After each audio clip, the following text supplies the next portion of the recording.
शिवपुराण श्री रुद्र संहिता द्वितीय खंड 32वां अध्याय। शिवजी का क्रोध।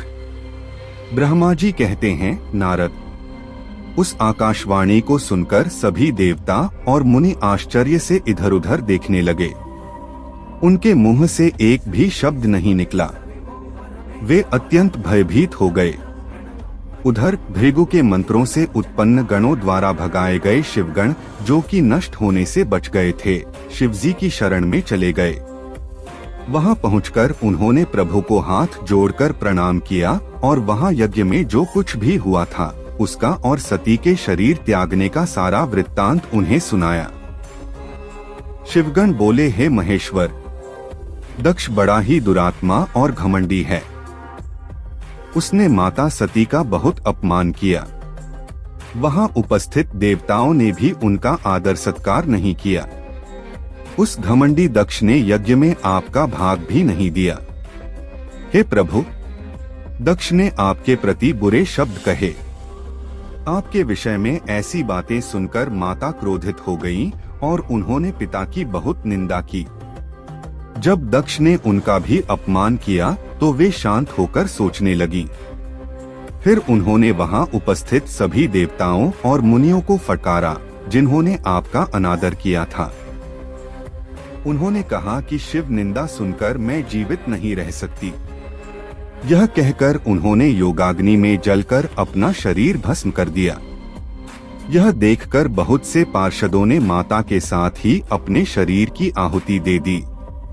तब हम सब शिवगण उस यज्ञ को विध्वंस करने के लिए तेजी से आगे बढ़े, परंतु भृगु ऋषि ने मंत्रों द्वारा गणों को उत्पन्न कर हम पर आक्रमण कर दिया। हममें से बहुत से गणों को उन भृगु के गणों ने मार डाला। तब वहां आकाशवाणी हुई जिसने कहा कि तुम्हारा अंत अब निश्चित है, तथा जो भी देवता एवं मुनि तुम्हारा साथ देंगे वे भी पाप के भागी बनकर मृत्यु को प्राप्त होंगे। यह सुनकर सभी उपस्थित लोग वहां से चले गए और हम यहाँ आपको इस विषय में बताने के लिए आपके पास चले आए। हे कल्याणकारी भगवान शिव, हे आप उस महादुष्ट अधर्मी दक्ष को उसके अपराध का कठोर दंड अवश्य दें। यह कहकर सभी गण चुप हो गए। ब्रह्मा जी बोले, हे नारद, अपने पार्षदों की बातें सुनकर भगवान शिव ने उस यज्ञ की सारी बातें और जानकारी जानने के लिए तुम्हारा स्मरण किया। उनके स्मरण करते ही तुम वहां जा पहुँचे और भक्तिभाव से नमस्कार करके चुपचाप खड़े हो गए। तब महादेव जी ने तुमसे दक्ष के यज्ञ के विषय में पूछा।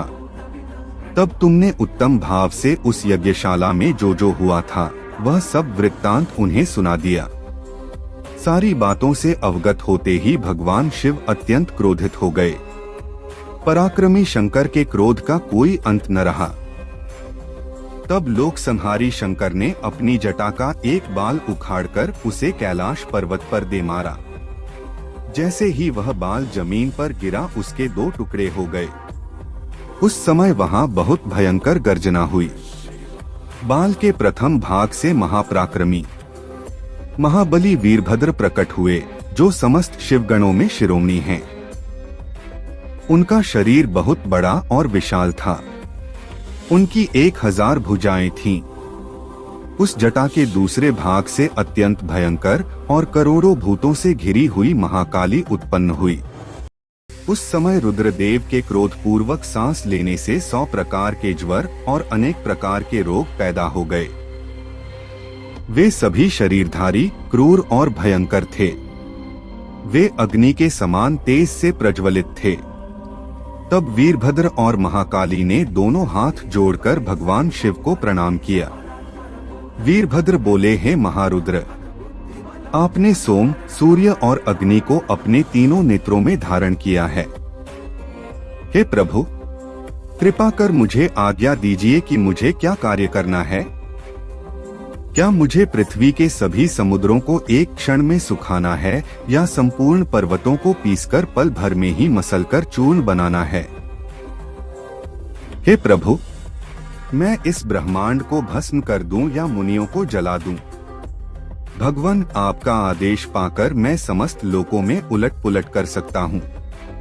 आपके इशारा करने से ही मैं जगत के समस्त प्राणियों का विनाश कर सकता हूँ। आपकी आज्ञा पाकर मैं इस संसार में सभी कार्यों को कर सकता हूँ। हे प्रभु, मेरे समान पराक्रमी न तो कोई हुआ है और नहीं होगा। भगवान, आपकी आज्ञा से हर कार्य सिद्ध हो सकता है। मुझे ये सभी शक्तियाँ आपकी ही कृपा से प्राप्त हुई हैं। बिना आपकी आज्ञा के एक तिनका भी नहीं हिल सकता है। हे करुणा निधान, मैं आपके चरणों में प्रणाम करता हूँ। आप अपने कार्य की सिद्धि की जिम्मेदारी मुझे सौंपिए। मैं उसे पूर्ण करने का पूरा प्रयास करूंगा। हे प्रभु, आपके चरणों का मैं हर समय चिंतन करता रहता हूँ। आपकी भक्ति परम उत्तम है। आप बिना कहे ही अपने भक्तों की समस्त इच्छाओं को पूरा करके उन्हें मनोवांछित और अभीष्ट फल प्रदान करते हैं।